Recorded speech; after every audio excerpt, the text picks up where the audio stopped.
Hey, good morning. Um, I want to talk about. I made a video a little while ago, and I want to kind of follow up on it, talking about stress and stress management.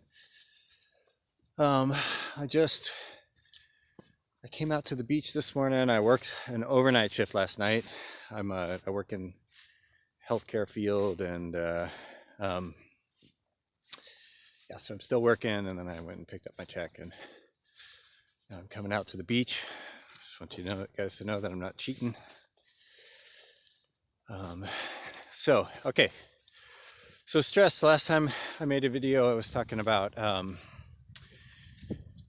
stress in the brain and fight or flight mechanism, and that. Also, I haven't showered because I worked overnight. So anyway, um, so stress in the brain. We got animals, dogs, all um, lizards, all those gazelle. They have fight or flight responses, but we have fight or flight response and the ability to use our imagination, and so we can trigger our fight or flight response in ways that they can't, which is great because we can use that to make plans. And it's a drag because it could be super uncomfortable if it's not managed well. So here is a little bit of continuation about how to manage it. One of the things I want to do is run through mindfulness meditation, a body scan, super easy. I developed it on my own, but it's kind of based on other stuff that I've, like Vipassana meditation and stuff like that.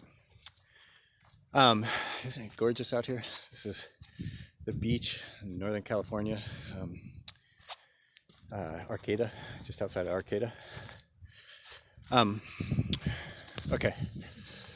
So, and I also want to talk about a couple other aspects of stress for humans. We are social animals, right? So one of the things that stresses us out most is other people. So like gazelle, big old herd of gazelle in Africa, savannah, wherever they are. If one of them on the side of the herd starts, right, because there's a rustling in the brush or actually sees a lion or something like that, then that wave of anxiety will sweep through the herd quickly, and the entire herd will just start running because that's what they do. That's how they survive. And we're kind of like that, not exactly like that, but we're like that too. So if I'm feeling anxiety, it will transmit to others. And if other people are feeling anxiety, then it will transmit to me. And I'm sure you've noticed that if somebody is kind of feeling sticky and stressed out and stuff like that, it can be uncomfortable to be around a person who's feeling that way. So being able to manage your own stress is actually a really incredible contribution to the community. And you're also not like just because somebody else is feeling stressed doesn't mean that you're bound to feel stress. If you have good stress management, you can be kind of a buffer for other people's stress, and you can bring a kind of a rest to the community, whether it's your family or whatever, larger community. And so I want to talk about one way to do that, because a lot of people are going to be stressed, and that's okay, right? The best thing we can do is just do our best to show up for ourselves and show up for others, and make it through. There's also one thing that I think is really important to note is that we have all of these skills, but we've kind of forgotten them. But they're actually in our. It's not just that we. Some of it requires like actual kind of learning, like here's how you do it, but some of it's just straight up biological. So once you start to connect with others in a way that's helpful, okay, I'm going to go a little bit heady here. There's a part of our brain called the amygdala, and it's really strongly tied to stress responses, in particular social stress responses. There's this interesting thing about the amygdala, which is that it's the job that we're most familiar with is being sort of anxious about what's going on in social relationships, because social relationships are so profoundly important to us, to humans. So if you that's a cool shot. So if you are feeling stressed, you may not even realize it, but you may be sort of vibing off other people.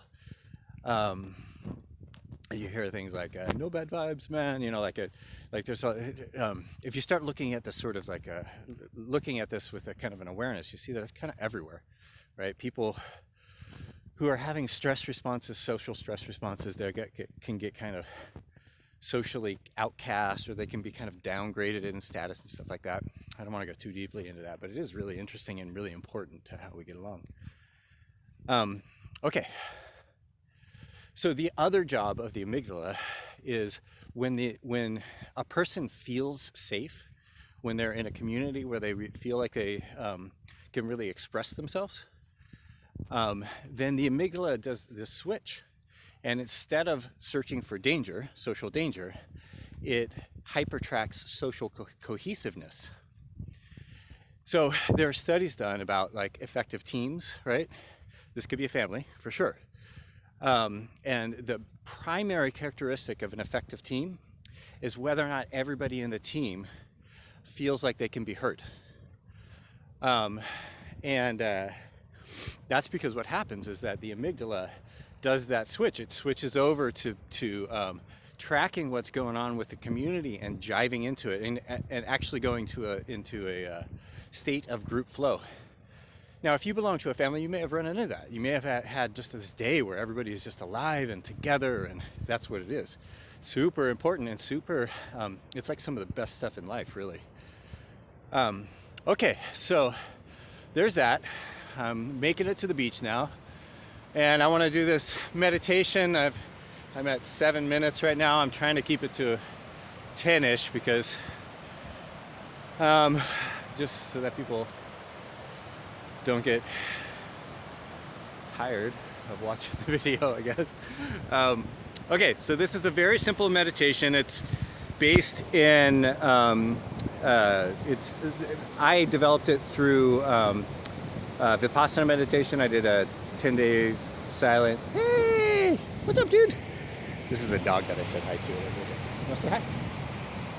Total cutie. And I'm gonna get out of here so that these people and I don't have to break social isolation. All right. Super simple. I've done it tons of times, and it seems to be pretty universally enjoyable, which is awesome. It's helpful if you want to close your eyes. You don't have to, but it is helpful. And here's how it goes. So first off, what you would do is feel the bottoms of your feet. And when I say feel the bottoms of your feet, I don't mean I don't mean touch them with your hands or anything like that. I just might mean kind of connect with them. And you don't have to look for any particular sensation, just that kind of like, okay, they're there. I can tell with my mind, I can tell that the bottoms of my feet are there. And then we'll do that through the whole body. And I'm gonna go kind of quick. I sometimes go a little bit slower, but for this, I'm gonna go kind of quick. All right, so you can feel the bottoms of your feet.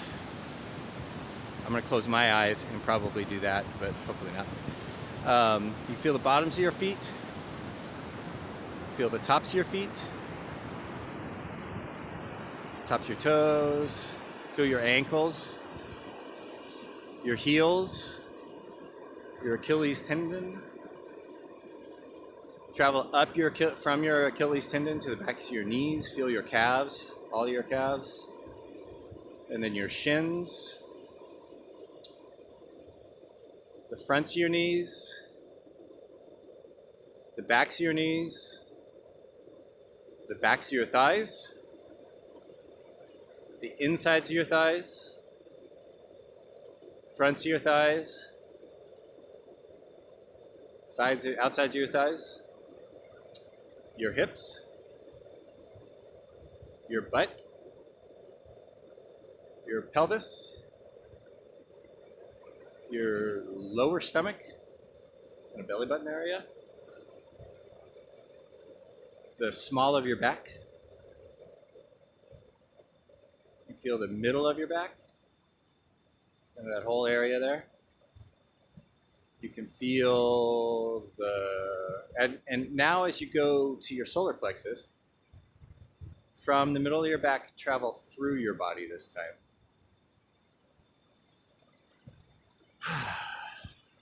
You can feel your solar plexus region, and then move up to your chest.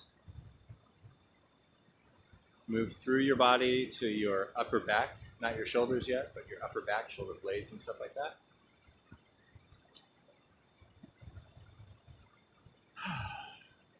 And I can feel myself relax when I do this. You can hear it in my voice. It kind of drops, slows down.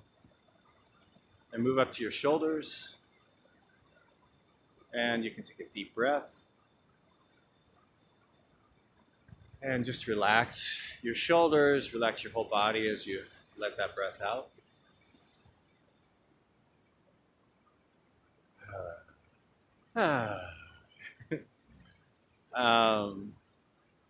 Okay, you can feel your deltoids. I think those are your deltoids, that part. You get your eyes closed probably.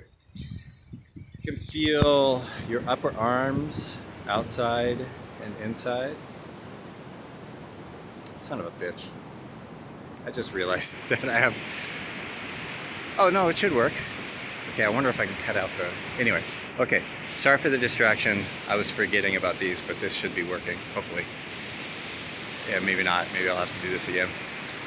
Okay, back to the meditation. Shoulders, your upper arms outside, upper arms inside, your elbows outside, elbows inside, forearms inside, forearms outside. Feel your hands. I'm going to do something a little bit different. Feel just your left hand, then just your right hand, your left hand again, your right hand. Now both of them at the same time again. Now feel your feet and your hands at the same time. Connect all four. And notice the connection between them, the path that we traveled just a second ago, before I started cursing. Okay, you got that whole path in there, all inside your body. Now go back to your hands, travel up your arms to your shoulders again. Take another deep breath. Relax as you let it out. Feel the back of your neck, the sides of your neck, the front of your neck, your esophagus, your chin, the bottom of your chin, your chin proper, your lips, your cheeks, your nose, your eyes, the sides of your head, including your ears, inside, back sides, all around, the back of your head, and now the top of your head. And then go ahead and draw a white light through your body. I use kind of like a lightning bolt through your arms, through your legs, kind of a stick figure. Let it glow for a minute.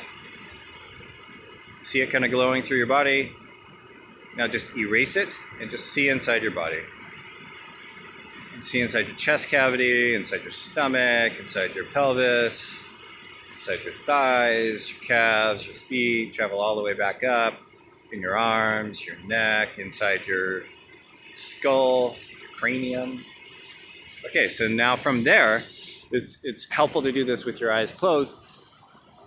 Go ahead and from inside your cranium, just kind of feel that, see that space in there, and then pretend like you're just looking through your left eye with your eyes closed.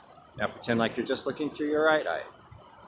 Focus through your left eye, put your attention through your right eye, left eye again, right eye again. Now look forever in the distance, straight ahead of you. That's great. Now notice that right behind there is where you do a lot of your thinking. And so you can say to yourself, I'm going to say my name, but you can say your name. Hey Dylan, I love you, man. Keep doing your best. It'll work. Okay, so there's a couple more things that I want to go over real quick. So if you close your eyes and you notice that space right behind your eyes where you do a lot of your thinking, if you pay attention to it, if you do this meditation on your own a few times and practice it, you'll start to notice that you do a lot of your thinking right there. And it's the kind of thinking that you would do if you were trying to do math or something where you're trying to figure something out that you could write down on paper. But if you're doing imagination, the focus will be kind of outside that sphere. It'll kind of drift off to the left, drift off to the right, or whatever it might be. And if you sort of drift off into that, you may notice that it's stressful, right? What you can do is just pay attention to that and notice that that's happening. It'll take some practice because you'll have to be like, oh yeah, I'm doing that. I'm often in a fantasy. It may be a useful fantasy. I don't mean to diminish it that way. But I am off in a fantasy and I'm feeling the effects of that fantasy. Let me just come right back to ground. And you can do the eyes thing. That's helpful. Or just check in with your body. Do both. Left eye, right eye, left eye, right eye. Okay, I'm right here, right? Say something to yourself. Okay, we're safe. We're in bed right now, or whatever it might be.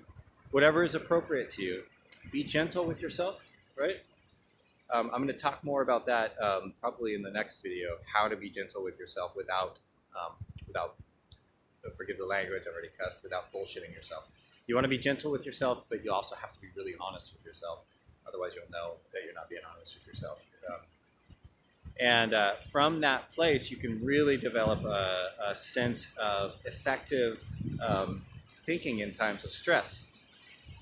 Because you can use that system to calibrate whether or not your thoughts are useful. Can I take actionable steps on these thoughts that I'm having?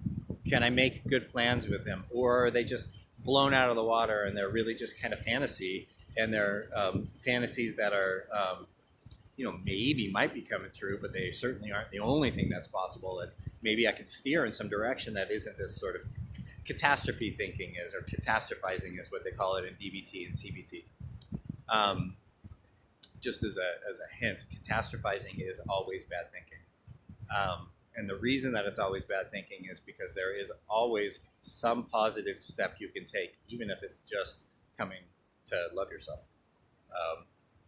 Anyway, okay, so that's basically it. I'm going to enjoy a little bit of outside. I have the luxury of being able to do that because I'm not in a city. And I'm an essential employee, so I get to go out. And I really feel for a lot of people who are feeling locked up and stuff like that. I really encourage you, if you're with people on an intimate level.